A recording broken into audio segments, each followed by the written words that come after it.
ठाकरेंच्या शिवसेनेचे आमदार अनिल परब यांनी गृहराज्यमंत्री योगेश कदम यांच्यावर गंभीर आरोप केले आहेत। योगेश कदम यांच्या आई ज्योती कदम यांच्या नावे कांदिवलीतील सावली डान्स बार असल्याचा आरोप त्यांनी केलाय।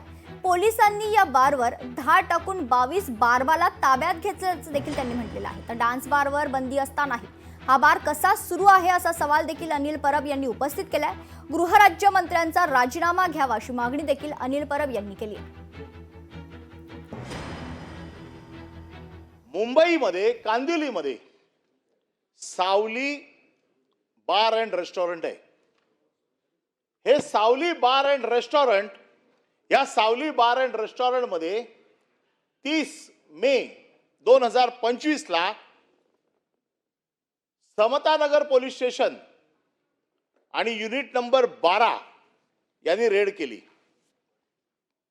ही रेड का केली? कारण त्यांच्याकडे माहिती आली की इथे डान्स बार चालतो, अश्लील नृत्य चालतात, लाखो करोड रुपये या डान्स बार मध्ये उडवले जातात। पोलिसांनी जो काय पंचनामा केला, या पंचनाम्यामध्ये स्पष्ट लिहिलेलं आहे की किती रक्कम जमा झाली, मुली डान्स बार अश्लील हावभाव करत होत्या, गिरायकांशी लगट करत होत्या, सगळ्या प्रकारचे जे काय कृत्य तिकडे चालू होती ते पोलिसांनी रेकॉर्डिंग केली।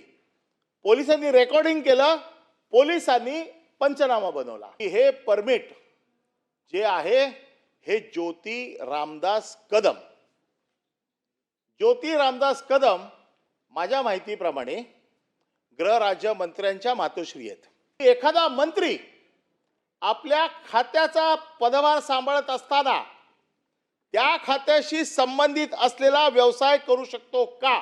एक राज्यमंत्र्याच्या घरात डान्स बारचं परमिशन आहे, त्यांचं प्रिमायसिस ते आहे, कायद्याप्रमाणे ते लायबल आहेत, कायद्याप्रमाणे ते दोषी ठरलेले आहेत। या गृहराज्यमंत्र्यांचा राजीनामा मी या दोन्ही प्रकरणात मागतोय। मला बघायचंय सरकार काय करते, आणि जर आज सरकारने काही केलं नाही तर ह्या सगळ्या गोष्टींना सरकारचा पाठिंबा आहे असा समज आज 12 कोटी जनतेच्या समोर जाईल। लोकशाही मराठी ऐका, पहा, जागरूक रहा।